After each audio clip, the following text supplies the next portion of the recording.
Welcome back to another segment about talking about bone marrow transplant. This is another segment. The first segment was about bone marrow harvesting. So I've made a mistake in that first one to say that in the chemo there I had ice. No, I didn't have ice. So I've checked again. No, I didn't have ice. That was a simple and straightforward chemo. So this is the one that I'll talk about and explain about bone marrow transplant, because this is a very serious one. This was a very serious period and a serious segment there for me, something that I waited it for to happen, just to make sure that the cancer stays in remission. So my name is Linda, by the way. If you don't know me, Linda, my surname is Zigalala Mzulu. So I'm talking about my cancer journey. If you're just new to this channel, knows that I'm talking about the cancer journey. We're talking about all issues related to cancer, pertaining to cancer issues. I call this segment Cancer Talking Room, CTR. So if you want to tell me your story, you can write in the comments so that I can know how you dealt with your own bone marrow transplantation. How did it work? How is your country doing it? In South Africa, we divided into two. The first segment was about bone marrow harvesting. In this one, I'm talking about bone marrow transplant. So I went back to the hospital after I've been home for a month. We went back to the hospital on July 27th. So that was Sunday. And then we went on a Sunday to the hospital on July, so that they can prepare me for transplant. So 27 was in the hospital, although I was there a bit late. I was there earlier, but no, it took me time, and then the staff took a little bit while to prepare for the room. As I said in the first segment, that you get your own room there, you really secluded. You are on your own quarantine, so that they can make sure that there are no some things that can disturb your transplant. So I'm just gonna go and talk as much as I can remember. Where I am now. I was in a hospital hold on. Okay, I was on a hospital on the 7th, of July, not 27th, because on the first day I was discharged from the hospital. I was discharged on the hospital on 4th of June after I finished my harvesting, and then I was back in a hospital on the 7th of July. Yes, I was back on the 7th of July 2024 to do my transplant. So what happened then? I arrived, put in some line so that they could hydrate me as usual. If you've been in a hospital, you know that they put in a line so that you can they can hydrate you. So I've put in the line, and then on a Monday, I think I was just in a hospital rested because they needed to prepare some stuff. And then on a Tuesday, and then they prepare you by putting the lines in. They put back the line that's here. They put the line back in here. As I said in the other video, that I'll try and put some pictures so that you can see what was going on.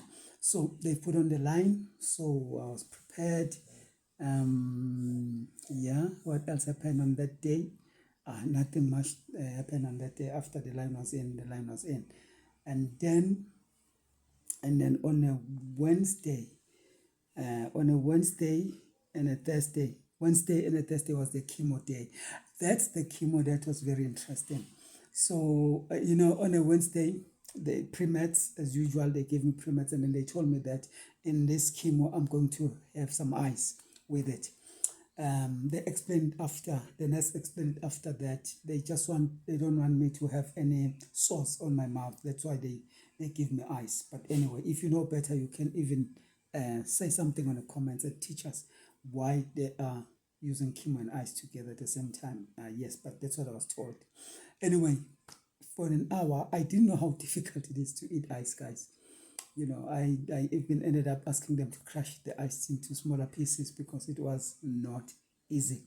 But the big pieces were helping me to have the longer time of eating ice instead of the small pieces, which was just taking a second, and then they were all gone. If you know ice, you know how ice reacted. So then that was Wednesday, and then Thursday, it happened again that, yes, chemo with ice. Up until today, guys, I'm not kidding you. I don't like ice.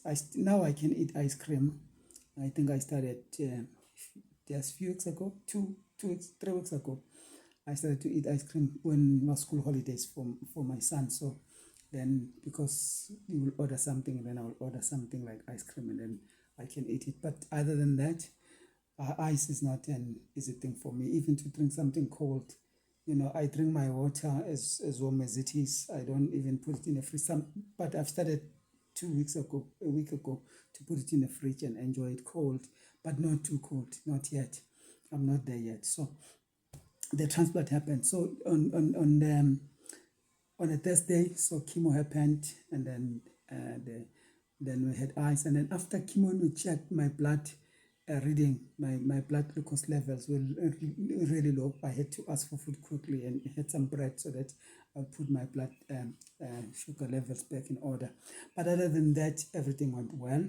So chemo, that was, and then on Friday we rested, and then did we rest on Friday? No, no, yeah. I don't know. I can't remember now whether we rested on Friday or no. I can't remember to be exact. I think the chemo was on the 9th and 10th. Yes, the chemo was on the 9th and 10th, and then we rested on Thursday. And then on Friday, that's when the transplant happened. That was a very, very beautiful day. And then, the good thing about that, why I remember that it was Friday when they put back my bone marrow, the transplant was happening, is because I got married on the 12th. So I always remember this day, that's the 12th, that I was married on the 12th. So now I remember that on the 12th, this was when I got my bone marrow transplant happening. That was not a difficult process as I thought it was going to be. The chemo was the heaviest in this segment of transplant, but the transplant was simple and straightforward. It was easy. So on the 13th, it was day one after transplant. So that's when the work started. Because I couldn't eat. Nausea was happening, but it wasn't too harsh. But it was happening. Nausea was there. At least there was no sauce in my mouth.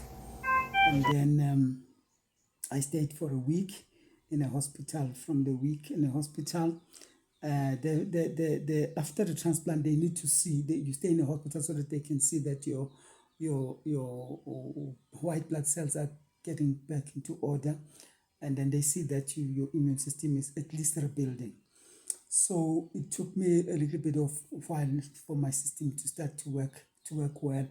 Diarrhea was another really big problem after this. I was I was drinking a lot of water, which helped, but I was in a toilet mostly. Nothing was staying in my tummy.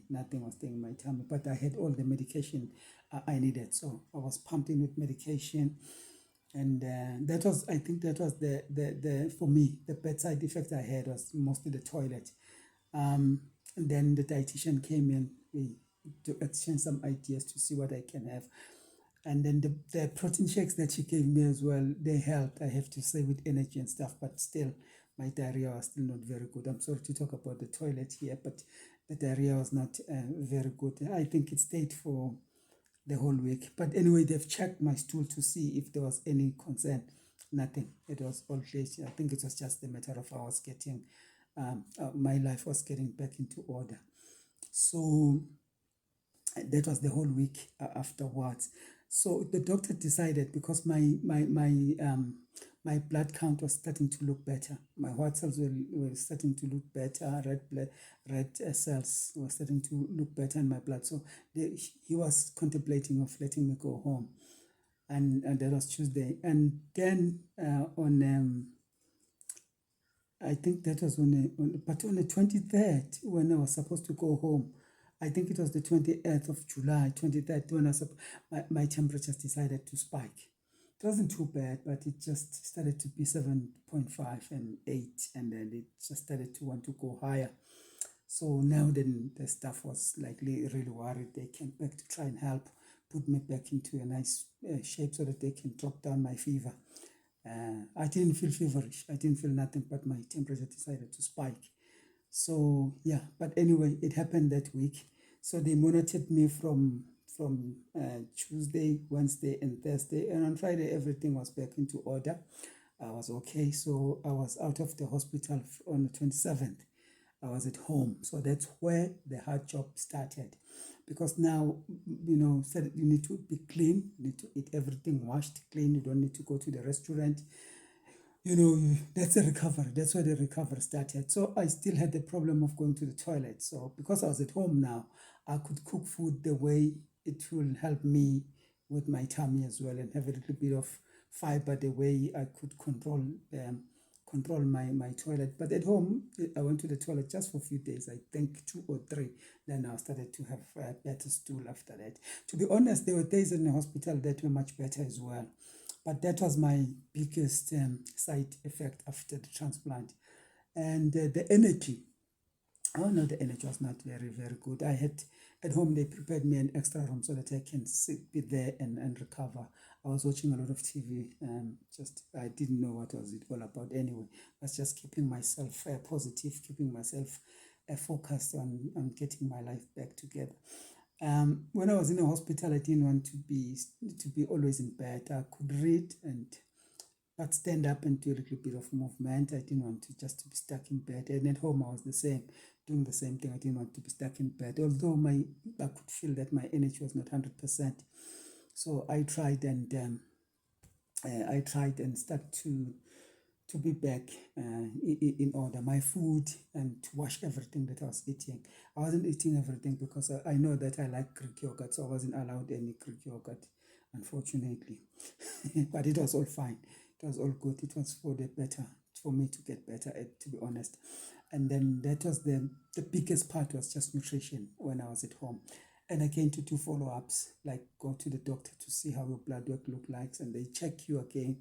And then I was transferred from that hospital and then from another doctor to go back to my original doctor. And then she checked me again to see how things are going. And then, that's when we started what we call, let me check quickly here. There's a word for it. I don't want to take it from just because, these medical terms. That's when we started the antibodies. Yes, we started the antibodies injections every week. I don't know, I can't remember for how many weeks now, but we started antibodies. That went for 3 months. I remember that it went for 3 months just to make sure that my life is getting back on track. So yeah, after antibodies, and then I'll talk about consultation chemo, but let me just talk about it now because my video is already a little bit longer. So after antibodies, and then I was checked again, we did, I think, bone marrow transplant, bone marrow aspirate to check if the cancer is still there or anything, just to know the plan forward for the doctor. So find out that I'm still in remission. So, and then they put me into consolidation chemo. So that's what I'm busy with now. I'm less with the amount of doing that chemo. So it happens every week. The antibodies were happening every week again. Go to the hospital, get an injection, check my blood sugar and my BP. Yes, check those things and see if I'm still okay. So, and then my energy was really back, and before even 3 months ends, I started to do my walks. Do a little bit of dumbbells, not too much, just to get there, just a little bit, and then started the chemo. So after that, I was 100% good. I haven't felt bad for a long time. I'm good, and I'm in a right space of mind as well. I'll talk about emotions in another video. I'll start with the diabetic one, and then I'll talk about emotions and to deal with the issues of death and dying, and to deal with the family, to see when they are going through difficulties and all those kind of things. But, doing this chemo is not as hard as I thought it was going to be. Blood work still looks fine for me, so I don't know what the doctor will say at the end of this consultation chemo. But the information that we have at the moment is telling us that after this one, I'm getting back into normal chemo medication, which is like tablets, not something crazy, at least for a year and a half. and then she will check again. So the thing is, though, we'll check as we go. That's what the doctor wants to do. We'll check as we go and see how things are going. But at the moment where I'm standing, still on remission, still going strong, I just thank you guys for watching, and please subscribe, and let's beat this. Let's beat this cancer. It's not easy. It's not easy. We need to keep the right frame of mind and keep our emotions in check. But if you need to deal with them, let's deal with them. I'll talk about emotions on another video. But yeah, at the moment, the days are not the same. The days are up and down as usual. To have cancer is not a joke. But I'm happy that I did a transplant. It went well. I recovered as moderate, as quickly as I possibly can as a 52-year-old.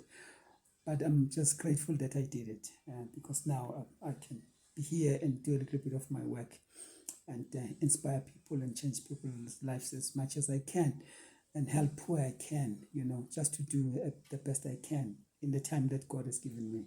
So even today, it's been another good day. So thank you guys for watching.